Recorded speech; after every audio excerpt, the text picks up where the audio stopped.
주시는 하나님의 말씀은 구약성경 레위기 제10장 1절로 7절 본문입니다. 레위기 제10장 1절부터 7절 말씀입니다. 우리 주어진 본문을 함께 읽도록 하겠습니다. 제가 1절부터 읽겠습니다.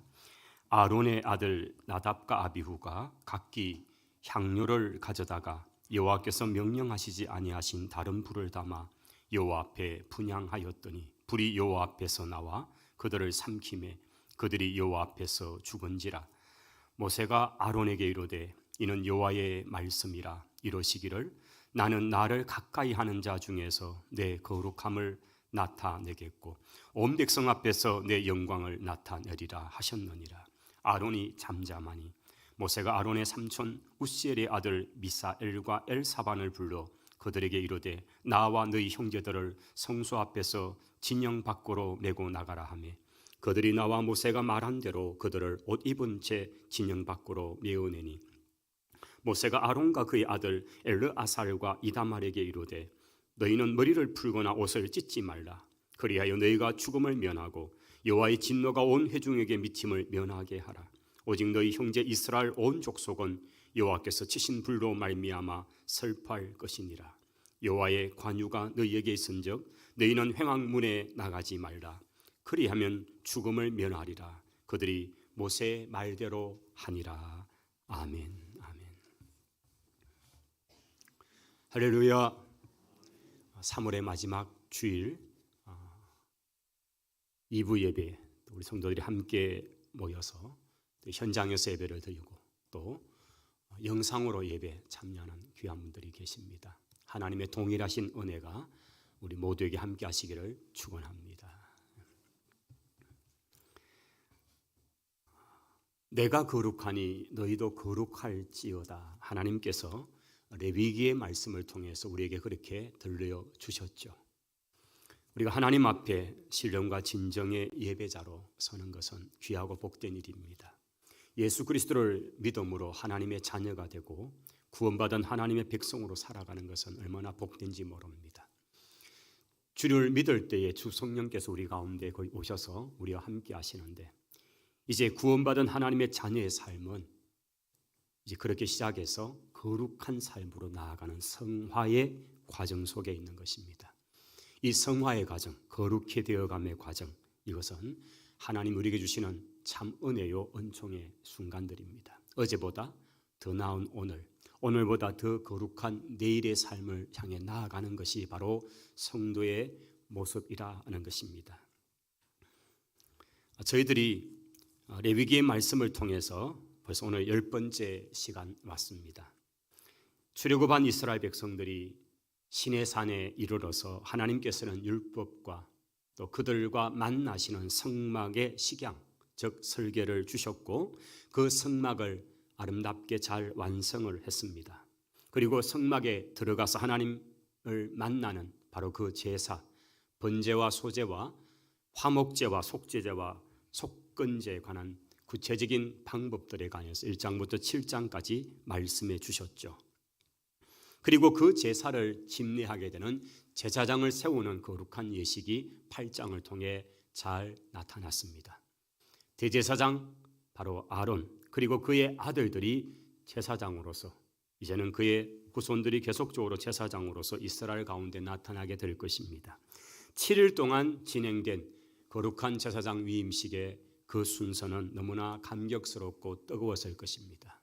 그리고 드디어 그 날이 마쳐지고 8일째 되는 날, 이제는 아론이 직접 집례하는 첫 제사가 하나님 앞에 드려지게 됩니다. 얼마나 감격스럽고 얼마나 기쁘고 두렵고 떨림으로 그 제사를 하나님 앞에 드리기 시작합니다. 속죄제를 시작으로 번제를 드리고 화목제를 드립니다. 그리고 모세와 아론 둘이 회막에 들어가서 그 회막을 한번 돌아보고 그리고는 온 백성들 앞에 서서 민수기 6장에 나오는 아론의 축복문을 따라서 그 백성을 손을 들어 축복을 합니다. 여호와는 그 얼굴을 내게로 향하여도사 평강 주시기를 원한다고 하는 그 말씀으로 온 백성 앞에 그렇게 선포를 하죠. 그리고 하나님께서는 마치 그 백성 가운데 그리고 그들에게 내가 여기 있다. 내가 너희들의 예배를 받는다. 내가 너희를 기뻐한다는 그런 응답같이 오늘 이 본문인 10장 바로 앞 9장의 마지막 절에서 이렇게 역사하십니다. 불이 여호와 앞에서 나와 제단 위에서 제물과 기름을 사른지라 온 백성이 이를 보고 소리를 지르며 엎드렸더라. 7일 동안 제사장 위입식 때에도 사용되었던 번제단이었습니다.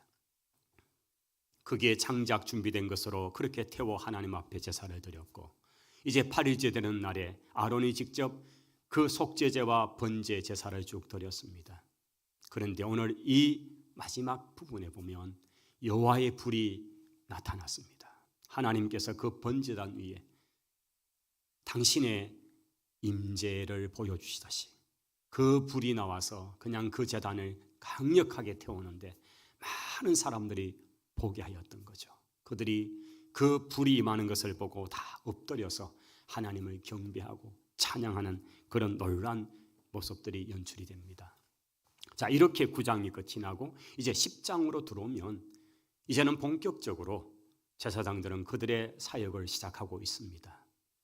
아마 9째 날이 되는지 아니면 그보다 며칠이 더 지났는지는 정확하게 알 수 없지만은 9장 끝이 나고 10장이 이어지면서 이제 아론의 두 아들들 나답과 아비후는 제사장으로서 그 일을 감당을 하고 있는데, 그날에 그들은 각기 향료를 가지고 그리고 불을 담아서 성소 안으로 가지고 들어가 분향단에 향을 피우는 그 일을 감당하는 일이었습니다.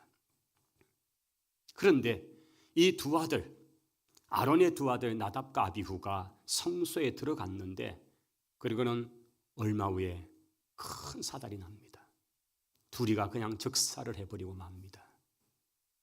도대체 무슨 영문인지 성전 성소 안에 들어간 두 제사장 나답과 아비후가 즉사를 하고, 그리고는 이 상황들을 이제 수습해야 되는 상황이 되었습니다.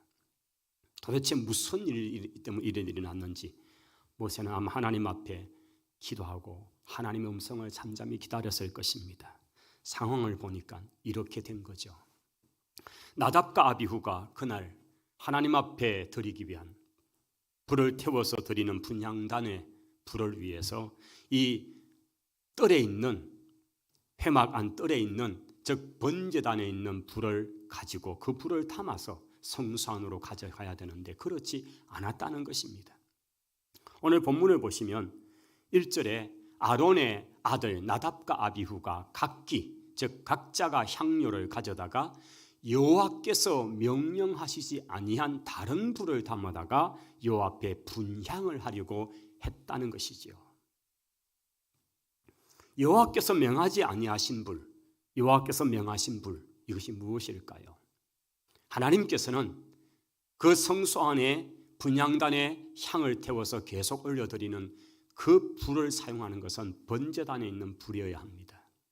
이 번제단의 불은 모세가 시작을 해서 7일 동안 제사장 위임식 때에도 사용되었던 바로 그 번제단의 불이었고, 그리고 아론이 직접 집례했던 8일째 되는 날 그 마지막 순간에 하나님께서 하나님의 불로서 역사하셨던 바로 그 불이었죠.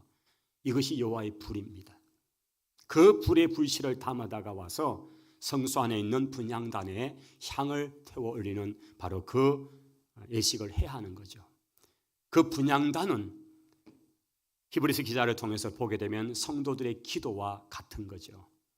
성소 안에서 꺼지지 않고 24시간 계속적으로 불을 관리하고 분향 그 유향을 태워서 계속 그 성소 안에 향이 올라가게 하는 것은 하나님 앞에 기도가 멈추지 않는다는 그런 영적인 의미가 있는 공간입니다. 이곳에 사용되는 불은 반드시 번제단에서 불을 가져와야 했습니다. 그런데 그들은 그러하지 않았다는 거죠. 그럼 왜 그들이 그러하지 않았을까? 이것을 유추해 볼 수 있는 구절은 10장 9절에 나타나 있습니다. 하나님께서 아론에게 직접 말씀하시는 장면이 8절에 나오는데요. 이것은 아마 최초일 겁니다. 지금까지 계속적으로 하나님께서는 모세를 통해 말씀을 해오셨지만은 이 본문에 이르러서는 아론에게 직접 말씀을 합니다. 그 내용이 9절에 있습니다. 너와 네 자손들이 회막에 들어갈 때에는 포도주나 독주를 마시지 말라. 그리하여 너희 죽음을 면하라. 이는 너희 대대로 지킬 영원한 규례다라고 말씀하십니다. 이것은 모세를 통해 하시는 말씀이 아니라 대제사장인 아론에게 직접 하나님이 하신 말씀이었습니다. 바로 이 말씀은 자기의 두 아들, 아론의 두 아들 나답과 아비후가 즉사하고 난 그 다음이었습니다. 이것은 그들이 왜 죽었는가를 보여주는 이유이죠. 아마 그들은 7일 동안에 제사장 위임식 할 때 하나님께서 회막을 나가지 마라, 떠나지 말아라. 그 안에 머물면서 거기서 자고 거기서 음식을 먹고 하라고 하셨죠. 그리고 8일째 되는 날에 이제 제사장들이 직접 집례를 하였던 거죠. 그리고 아마 그 이튿날일지 아니면 불과 며칠이 되지 않았습니다. 그 회막 안에서 그들은 불을 피웠죠. 왜냐하면 번제단의 불은 하나님께 바쳐지는 불이라면 그들은 그 안에 머물면서 화목제의 남은 제물은 제사장들이 거기서 먹어야 되었죠. 속죄제 가운데도 백성이 드린 속죄제 제물은 제사장들이 먹어야 했던 거죠. 그런데 이런 것들을 먹기 위해서 그들은 불을 피워서 때로는 거기다가 냄비에 삶기도 하고 때로는 구워서 먹기도 하고 요리를 해서 먹으면서 그들이 있었을 것입니다. 그러면서 오늘 이 9절의 말씀을 보면 그들이 술이 취해 있는 거죠. 회막 안에 무슨 술이 있느냐고요? 그것은 제사 가운데 전제라는 제사를 알 수가 있죠. 여러분 5개의 제사 중에서 마지막 순서들이 있습니다. 여러분 제사의 방법을 다루는 것은 요제라는 게 있었죠. 흔든다. 거제가 있었죠. 고기를 들었다가 내려놓는다. 화제, 불을 태워서 바친다. 그리고 마지막 하나 나오는 게 전제라는 게 있습니다. 전제는 포도주를 부어서 마지막 순서로 드리는 그런 순서가 전제입니다.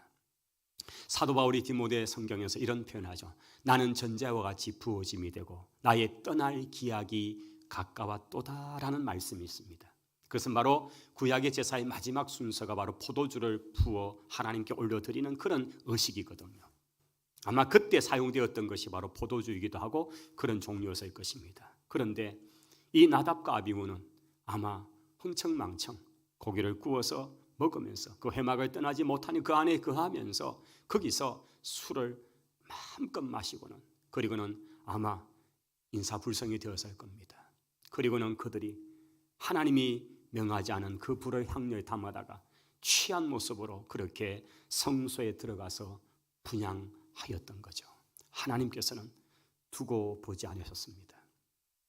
하나님의 영광, 하나님의 거룩함이 나타나야 될 그 순간에 그 제사장이 그렇게 하는 행위를 하나님이 두고 보지 않고 바로 즉각적으로 하나님께서 처단하셨습니다.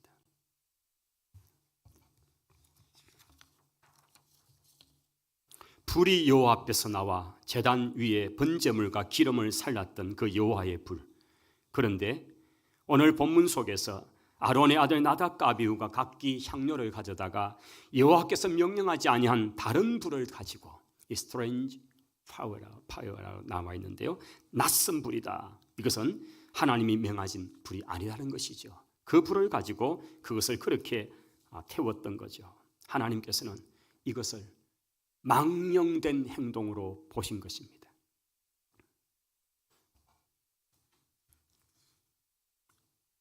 (3절로) 가보겠습니다. 모세가 바로 이런 엄청난 사고가 난 이 현장에서 하나님 앞에 목도를 하고 하나님께서 주시는 그 말씀을 아론에게 들려주는 것이 3절입니다. 모세가 아론에게 이르되 이는 여호와의 말씀이라 이러시기를 나는 나를 가까이 하는 자 중에서 내 거룩함을 나타내겠고 온 백성 앞에서 내 영광을 나타내리라 라고 하나님이 말씀하시는 것을 전합니다. 이 말을 들은 아론은 너무나 잠잠합니다. 입을 뗄 수가 없습니다. 아마 아론이 알았죠. 함께 그 뜰에 머물고 함께 음식을 먹고 함께 취해 있는 그를 보면서 그들이 그런 모습으로 하나님 앞에 들어갔다가 그냥 그렇게 죽어 시체가 된 그 상황을 보면서 하나님 앞에 지금 그는 말할 수 없는 책망을 듣고 있는 순간입니다. 나는 나를 가까이 하는 자 중에서 내 거룩함을 나타내겠고, 여기 나를 가까이 하는 자는 누굽니까? 하나님의 거룩한 장소, 이게 바로 성소라는 단어잖아요. 하나님의 가장 거룩한 장소인 성소에 들어갈 수 있도록 허락받은 사람 바로 제사장물이었습니다. 가장 거룩해야 되고 가장 하나님의 영광을 드러내야 될 그 사람이 이렇게 망령된 행동을 통해서 그렇게 행할 때 하나님께서는 두고 볼 수가 없었던 것입니다.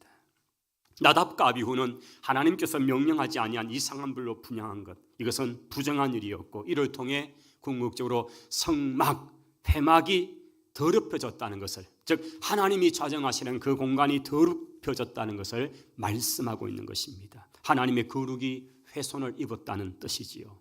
하나님이 제사장을 통해 거룩히 여김을 받는 바로 그 장소, 그 분향단, 그 향을 태워 올려드림으로써 온 성도들이 하나님 앞에 드리는 그 기도와 같고 하나님의 보좌로 올라가는 바로 그런 영적 의미가 있는 그것을 그들은 망령되게 행했던 것이지요.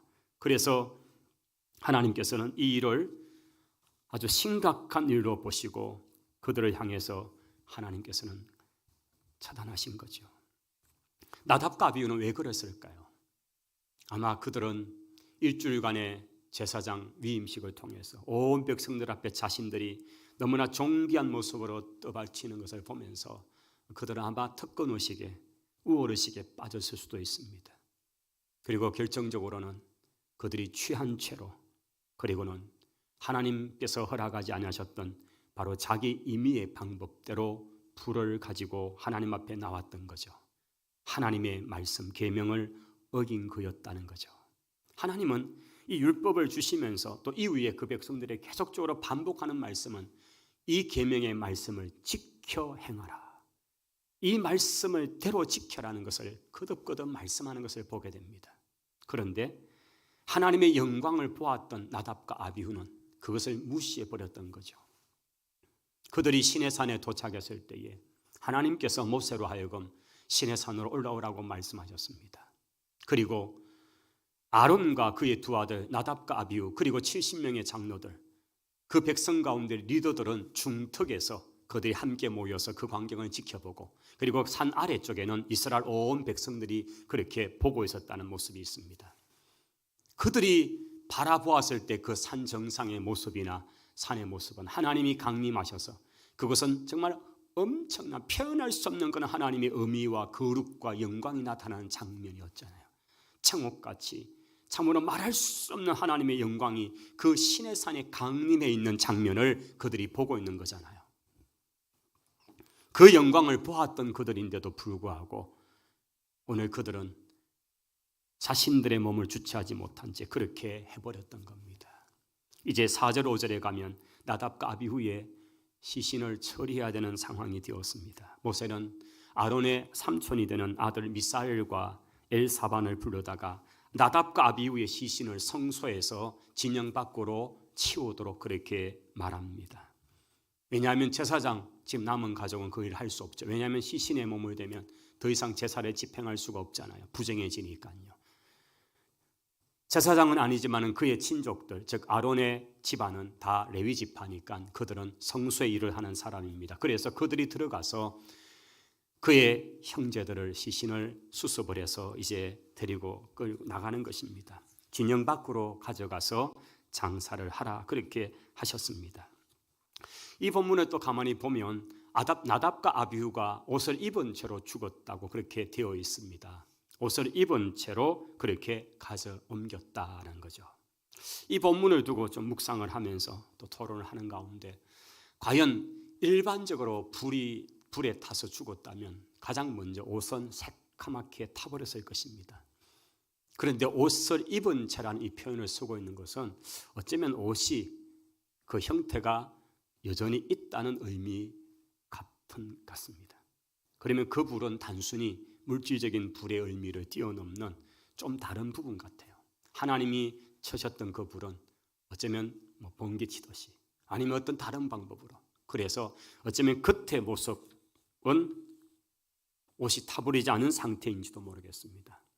어쨌든 분명한 사실은 그렇게 하나님께서 치셔서 그 자리에서 죽어버립니다. 여호와의 불이 나와서 그렇게 그들을 태워버렸다고 말씀합니다. 그리고 이제 이 시신을 수습해서 데려나갑니다. 근데 6절과 7절에 보면 아론과 그의 셋째, 넷째 아들에게 하시는 하나님의 말씀이 이어집니다. 모세가 아론과 그의 아들 엘르아살과 이다말에게, 즉 아론에게 네 아들이 있었고 나답과 아비후 첫째, 둘째는 이런 사고로 죽임을 당하고, 그리고 이제 셋째 아들이 엘르아살과 넷째 아들이 이다말이 제사장들이니까 여전히 이제 그 일을 이제 이어서 해야 되는데, 아론과 이 두 아들에게 모세가, 즉 하나님의 말씀이 그들에게 전해지기를 너희는 머리를 풀거나 옷을 찢지 말아라고 말씀하고 있습니다.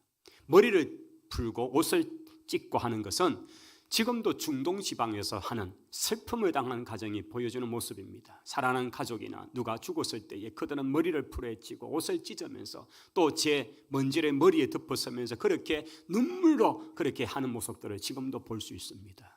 가장 격한 슬픔의 감정을 표현하는 모습이죠. 그런데 그렇게 하지 못하도록 말씀하십니다. 이어지는 말씀을 보시면 그리하여서 너희가 죽음을 면하고 여호와의 진노가 온 회중에 미치는 것을 면하게 해라. 여기 너희라는 말은 아론과 그리고 두 아들들입니다. 셋째, 넷째 아들이죠. 너희가 슬퍼하면서 그렇게 하는 것은 하나님께서 지금 용납하지 못하겠다는 것입니다. 너희가 죽지 않으려면 그런 슬픔의 행위를 멈추고 오히려 내게 집중하라고 말씀하고 있는 것입니다. 사랑하는 아들, 그들과 함께 지금까지 살아왔으면서 누구보다 가슴에 아픔을 갖고 있는 사람은 아버지 아론일 것입니다. 그리고 형제된 동생된 이 둘이도 형님들의 죽음 앞에 그들은 정말 너무나 충격적인 상황 속에서, 그런데 하나님의 말씀은 슬퍼조차도 하지 말라는 것입니다.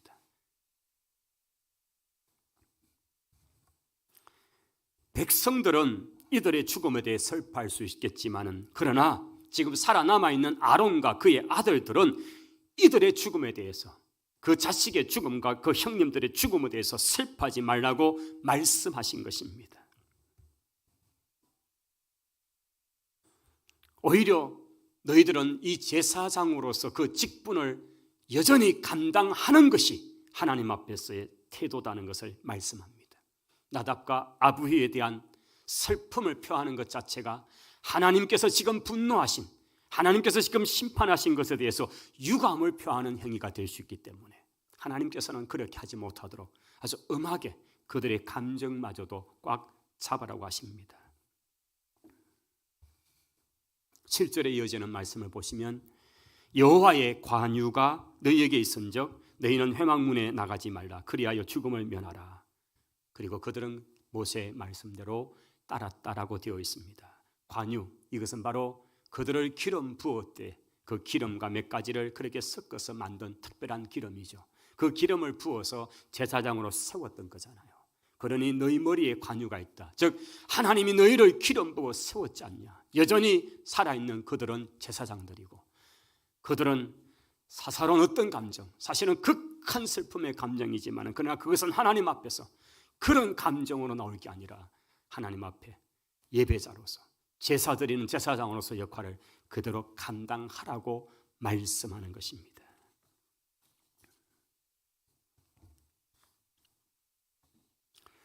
나답과 아비후의 잘못된 제사, 나답과 아비후의 하나님이 허락지 않은 자기들 마음대로 사용했던 그 불, 그 결과 일어났던 이 엄청난 사건, 그 영광스러운 출발의 현장에서 일어났던 이 사건은 오늘 우리 성도들에게, 특별히 신약을 시대에 살고 있는 우리에게는 어떤 의미를 주고 있는 말씀일까요?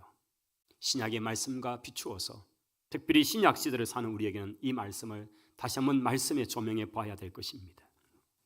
나답과 아비후의 사건은 구약 성경에서는 사실은 그렇게 언급하고 있지 않습니다. 그런데 히브리서 12장 28절 29절에 가면 이 사건을 직접 언급하지는 않지만은 이 사건을 연상할 수 있는 표현이 나타나 있습니다. 그러므로 우리가 흔들리지 않는 나라를 받았은즉 은혜를 받자. 이로 말미암아 경건함과 두려움으로 하나님을 기쁘시게 섬길지니 또는 감사하자. 우리 하나님은 소멸하는 불이심이라. 29절에 이어지는 말씀입니다. 이 내용은 오늘 레위기 10장의 본문의 이야기를 연상케 할 수 있는 그런 내용입니다. 여기에 두 단어 경건함과 두려움으로 하나님을 기쁘시게 섬기라는 표현이 나옵니다. 바로 이 나답과 아비후가 행했던 망령된 행위 속에는 그 하나님에 대한 경건함, 두려움이 없는 모습이었다는 사실을 우리에게 보여주는 이야기겠죠. 사실 그들은 하나님의 산에서 다른 리더 장로들과 더불어서 하나님의 영광을 바라보았던 사람들입니다. 하나님이 신의 산에 강림했을 때 그 영광스러운 그 엄미한 두려움, 그것을 직접 보았던 사람들입니다. 그런데 얼마 지났다고 이들은 하나님 앞에 그렇게 망령되이 자신의 몸을 가누지 못하고 그리고 하나님 말씀에 어긋난 그런 행위를 했던 것이지요. 이 말씀은 바로 나답과 아비후를 두고 한 말씀이라 볼 수 있는 것입니다. 나답과 아비후, 어쩌면 자신들이 자기 아버지가 또 자기의 집안이 제사장으로서 이제는 계속적으로 되어지는 그 일에 어쩌면 교만한 마음을 나타냈는지, 우월감을 나타내었는지, 아니면 하나님 말씀을 무시했던 그런 마음들인지 여러 가지 이유가 결국은 이런 사고를 내고 말았던 것입니다. 오늘 우리가 하나님 앞에 섰을 때 어떻게 써야 될 것인가 우리가 깊이 생각해야 합니다. 오늘 하나님께서 당신의 나라를 세워가시고 신정국가, 즉 하나님이 왕으로 직접 통치하시는 나라, 그 나라는 거룩과 하나님의 영광이 나타나는 나라여야 하는데 그 일을 차근차근 세워가시는 그 출발의 선상에서 가장 거룩해야 될 제사장, 바로 그들이 망령된 행동으로 당신 앞에 나올 때 하나님께서는 본보기로 그들을 처단해 버렸습니다.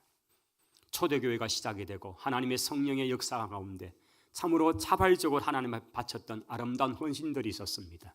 바나바의 섬김, 바나바의 그 충성스러운 헌신을 보면서 아나니아와 삽비라 부부는 그것을 흉내를 냅니다. 그러다가 정작 자신들의 부동산을 팔고 그 돈의 크기를 보고는 그것을 반을 숨기죠. 그린 뒤에 하나님께서 그들을 처단했던 사건과 너무 유사하게 갑니다. 똑같이 모델 케이스죠. 하나님의 공동체가 시작되는 그 현장에 하나님께서는 바로 그런 부정에 대해서 용납할 수가 없었던 겁니다. 하나님께서는 오늘 또 우리가 하나님 앞에 바른 예배자로 서기를 원합니다. 우리가 하나님 앞에 지금 이 신약의 시대에 우리가 서는 것은 구약의 제사를 드리는 사람들과 너무나 다르잖아요. 어쩌면 우리는 참으로 편한 자세로 자유롭게 무슨 짐승을 가져오는 것도 없고 우리가 이렇게 자유롭게 예배를 드릴 수 있는 거잖아요. 그러나 그 중심에 흐르고 있는 동일하신 하나님, 그 하나님의 거룩, 하나님의 영광은 훼손당하기를 기뻐하지 않으십니다. 오늘도 하나님은 우리가 신령과 진정으로 예배하기를 원하십니다. 우리가 하나님을 경외하고 두려움으로 서기를 원합니다. 그런데 경외와 두려움만이 아니라 그 다음 하나님을 기뻐하는 이라고 되어 있거든요. 오늘 우리에게서 이런 하나님을 존귀 여기는 이런 태도, 이런 자세가 꼭 요구되고 있다는 것입니다. 갈라디아서 1장에 오면 사도 바울은 이런 말씀을 합니다.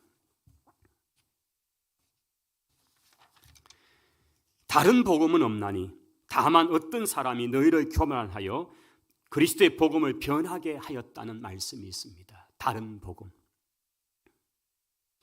갈라디아 교회는 사도 바울의 1차 전도 여행을 통해서 세웠던 교회입니다.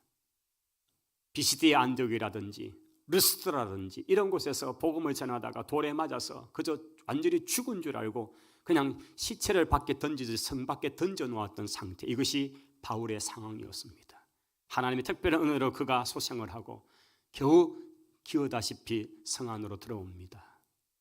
그렇게 세웠던 교회가 바로 갈라디아 지방의 교회였습니다. 그리고 얼마 지나지 않아서 그 교회에서 들려지는 소식은 이상한 교사들이 들어와서 거짓된 복음을 가르치는 겁니다. 그 거짓된 교육에 가르치는 내용의 핵심은 예수님만이 아니라 율법을 통해서 구원을 이룰 수 있다고 하는 그 가르침이었죠. 율법 교사들이었습니다. 사도 바울은 견딜 수 없었습니다.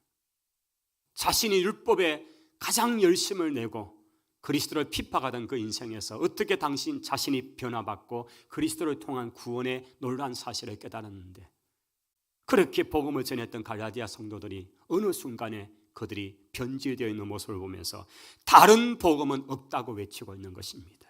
다른 복음. 여러분, 복음은 예수 그리스도에 관한 소식입니다.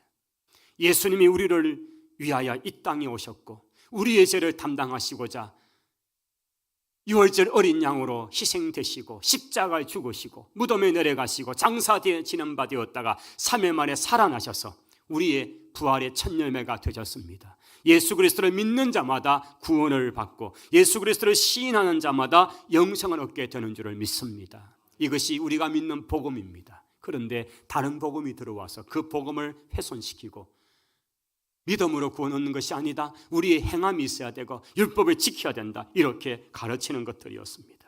아닙니다.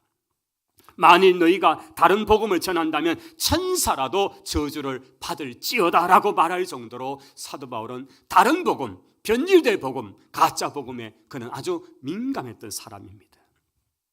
시대가 바뀌어도 복음은 변하지가 않습니다. 우리가 만약 복음을 잃어버린다면 모든 것을 잃어버릴 수밖에 없는 것입니다. 복음은 교회가 세상을 던질 수 있는 유일한 가장 귀한 바로 생명에 관한 것입니다. 교회는 도덕을 위해서가 오는 것이 아니잖아요. 기독교는 도덕을 가르치는 그 너머에 영생에 관한, 생명에 관한 것을 가르치는 것입니다. 그러므로 다른 복음을 전한다면 천사라도 저주를 받아 마땅하다고 할 만큼 참복음, 예수 그리스도에 관한 복음, 이것입니다. 모세가 구약에서 계속 외치고 있는 말씀은 다른 것이 아니라 하나님께 받은 이 말씀대로 지키라는 것을 끊임없이 외치고 있는 것입니다. 하나님이 명하신 대로, 주님이 우리에게 가르쳐 주신 대로 이것이 바른 복음, 참 복음인 줄을 믿습니다. 이단이 왜 이단입니까? 이단은 한자를 그대로 가져온 뜻이죠. 다를 이자, 끝 단자입니다. 끝이 다른 것이 이단입니다. 여러분, 요즘 주변에 이단들이 하는데 뭐가 다른지 잘 모를 정도로 비슷합니다. 똑같은 성경을 가지고 가르칩니다. 그런데 뭐가 다릅니까? 처음도 같은 것 같고 과정 중간도 같은 것 같습니다. 그러나 그 마지막이 다른 것을 이단이라고 말하는 거죠. 유사한 복음, 비슷한 복음, 그것은 어림이 없습니다. 오직 예수 그리스도 그분밖에는 구원의 길이 없는 줄을 믿습니다. 다른 복음으로 설 수가 없습니다. 오늘 이 구약의 이 본문 속에서 만나게 된 다른 불, 하나님이 명하지 않으신 그 불, 그래서 오늘 우리 시대의 다른 복음, 오직 구원은 예수 그리스도를 통해서인데 그것을 제쳐놓고 다른 방법으로 다른 길을 찾는 것은 결코 복음이 될 수 없다는 것입니다. 3절 말씀, 나는 나를 가까이 하는 자 중에서 내 거룩함을 나타내겠고 온 백성 앞에 내 영광을 나타내겠다고 말씀하시는 바로 그 하나님께서 내게 가까이 있는 자, 바로 하나님의 성소에 들어오는 바로 그 제사장들을 말씀하신 것처럼 오늘 베드로 사도의 말씀같이 영적으로 왕같은 제사장 된 주의 성도 여러분 한 분 한 분은 오늘 구약의 제사장 같은 그런 존귀한 분들입니다. 여러분은 직접 하나님의 은혜의 보좌 앞에 나아갈 수 있습니다. 다른 누구를 통하지 않고 직접 예수님의 이름을 이미 기도할 수 있고 예수님 이름으로 하나님 앞에 나아갈 수 있는 것입니다. 이것이 신약의 바로 제사장 된 저와 여러분인 줄을 믿습니다. 그러므로 하나님을 가장 가까이 직접 만날 수 있는 바로 그 은혜의 보좌 앞에 설 수 있는 저와 여러분은 거룩을 이루어 가야 될 줄 믿습니다. 내가 거룩하니 너희도 거룩하라는 주의 말씀 앞에 부단히 서서 이 거룩을 이루어가는 그런 모든 성도들이 되시기를 바랍니다. 기도하겠습니다. 하나님, 우리는 부족하고 우리는 연약하고 우리는 너무나 허물이 많습니다.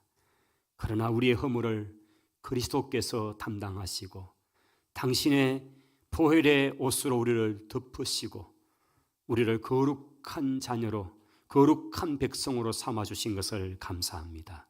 내가 거룩하니 너희도 거룩하라는 주의 말씀을 따라 우리의 힘과 의지가 아니라 예수 그리스도의 보혈의 은혜로 날마다 덧입어 거룩함을 이루는 주의 성도들이 되게 하옵소서. 예수님 이름으로 기도하옵나이다. 아멘.